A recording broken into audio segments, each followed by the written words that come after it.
Hey, everybody. I'm Chris Metzler, one of the programmers here with the Green Film Festival San Francisco.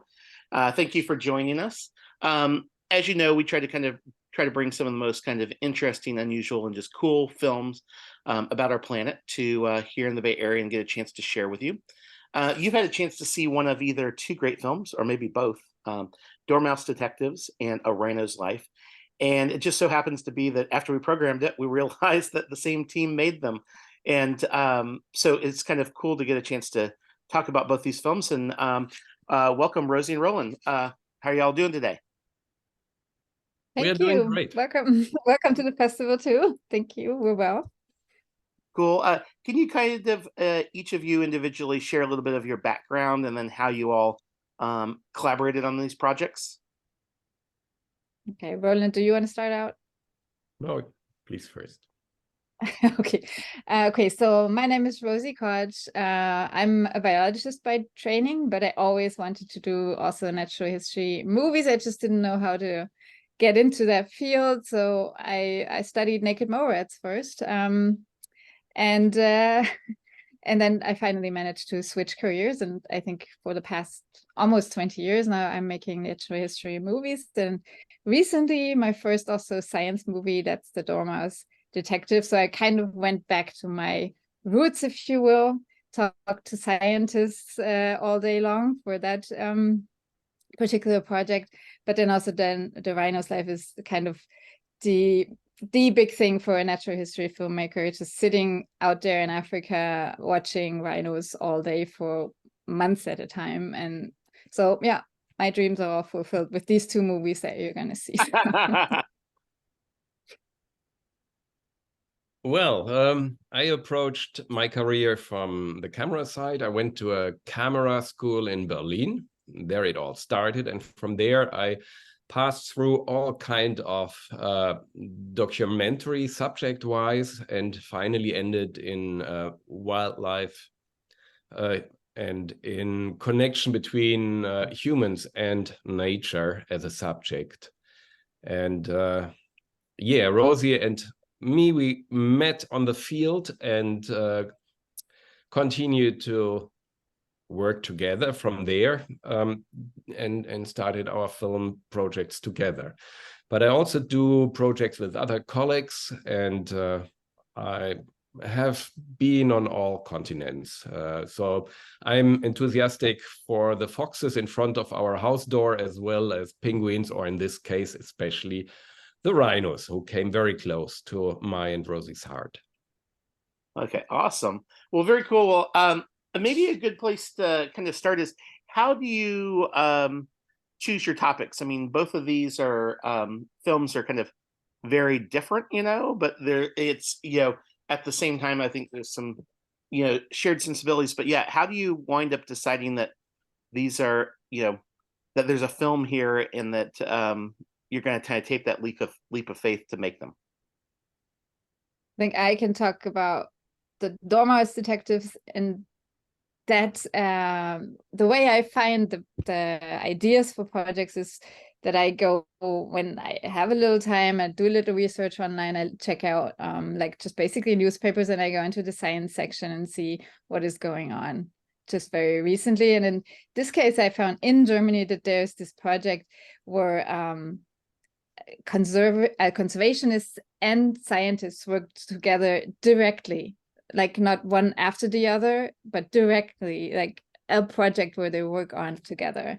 And that's been a first for me in that magnitude, to see that there's an immediate threat. We don't know what's going on with this animal. We have to do something to save them. Let's all come together and work together. And I thought that was so amazing, because it always takes too long for all these things to happen. And in this case, when everybody's working together, how is that going to work out? Are they going to be able to work together, or is there going to be conflict and it's going to blow up in everybody's faces again?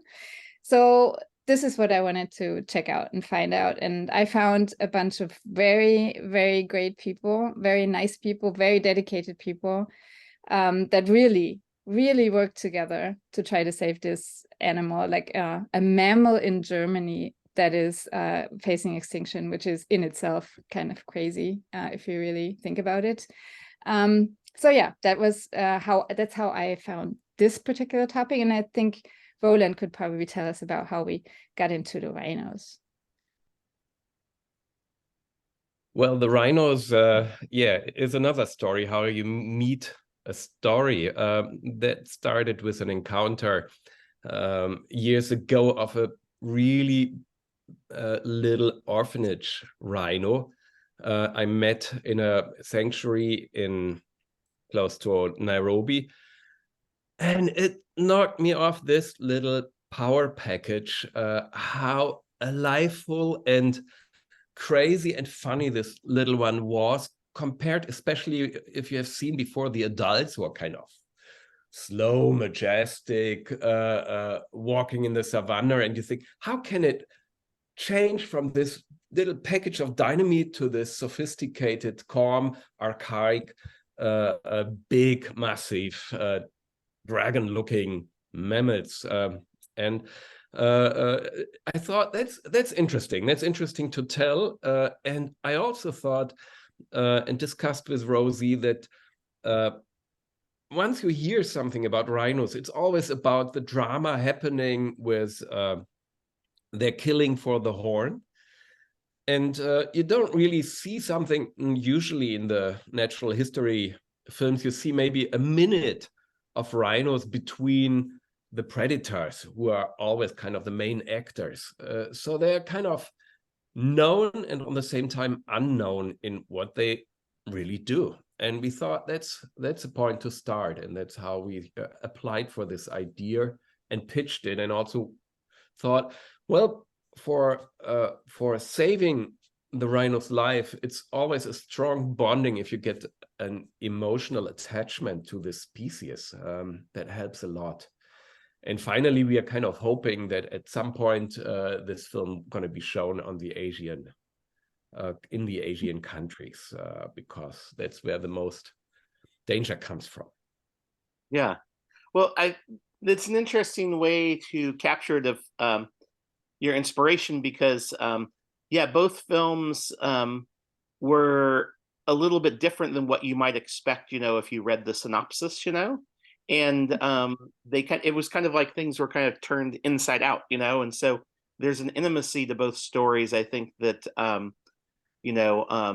that the issues are kind of more the subtext of the film, and just they were both great to watch in that way.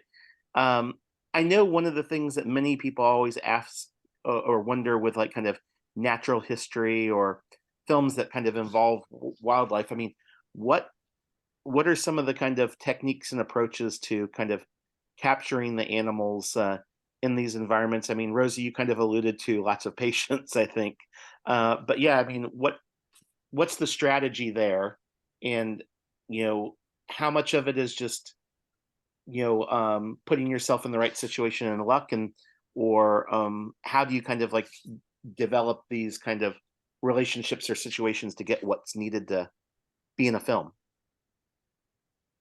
Yeah, it's definitely working together with the right people that are already on site and know their animals.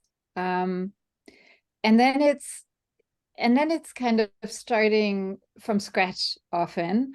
Like with the rhinos, we got there, we knew, okay, they're humongous grazers.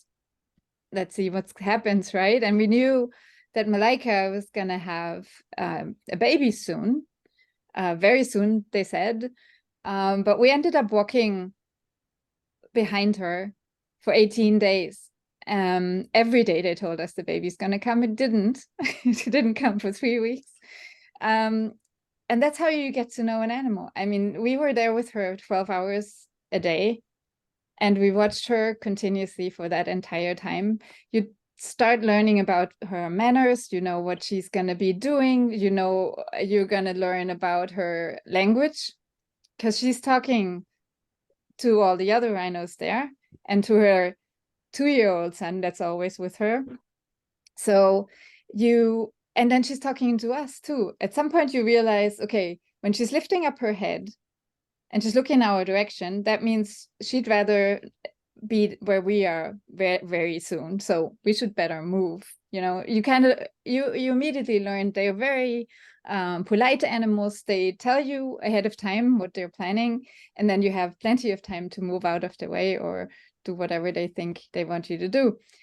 And that's something you learn on a day-by-day basis, of course, by talking to caretakers, by talking to scientists that are there, and also guides. Like in Kenya, we worked with guides that could tell us, oh, that lady over there, she is ready for mating.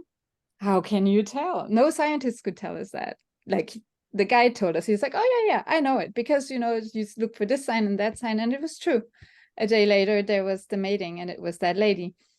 So yeah, you listen to people, but definitely by observing the animal, by staying with it so much longer than you would normally on a safari tour, you learn so much about them. And that's how we sometimes just sit there and watch and learn, and then try to also use what we have learned for the film, because we understand what the story is after a long time of watching. We understand what they are communicating. We know what's happening because we have been there the entire time. And so now, of course, we have to put these hundreds of hours sometimes into 1 hour, of course. And that's where the editor comes in to make that happen. So I tell her what the story is, and then she's trying to figure out how to turn that into these few minutes that we have for each segment. So that's basically kind of the approach in general.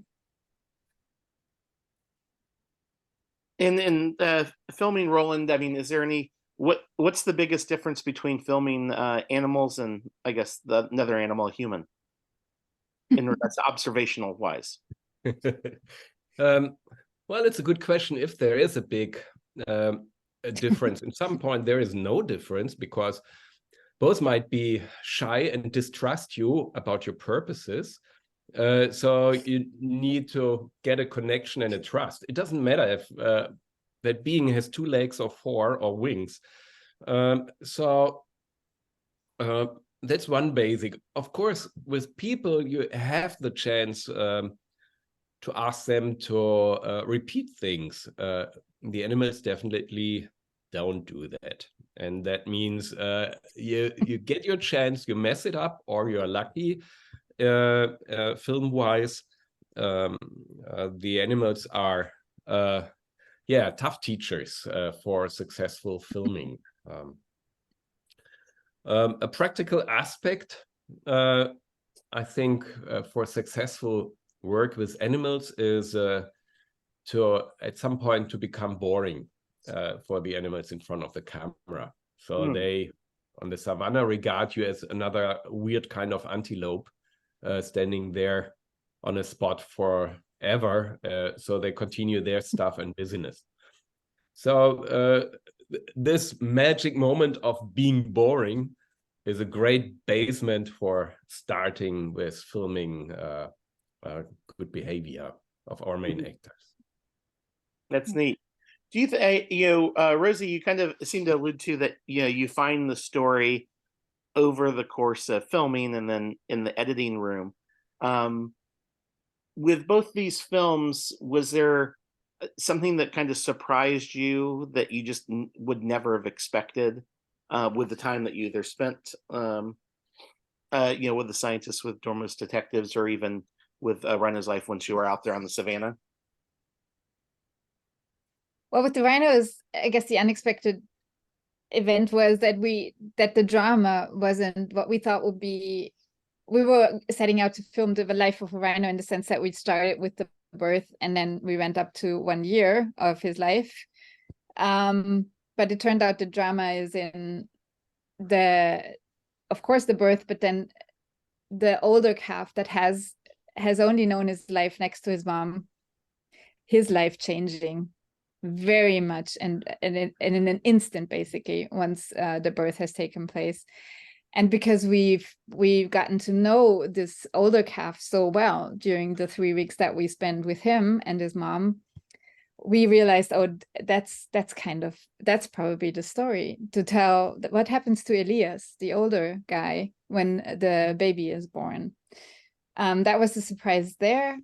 With the scientists, I think the surprise was that our commissioning editors decided during filming at some point that maybe it would be an interesting idea to turn it into a mystery, like a science mystery.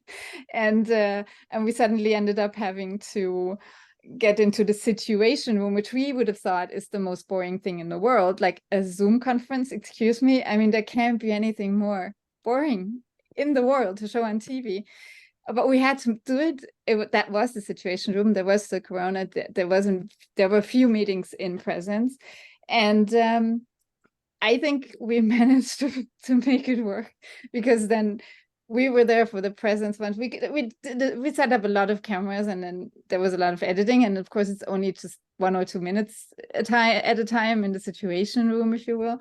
And so that made it kind of interesting, but that made the filming and the work for this documentary a lot more complicated and a lot more time consuming than we would have thought. That was a big surprise. It worked out, so all's good.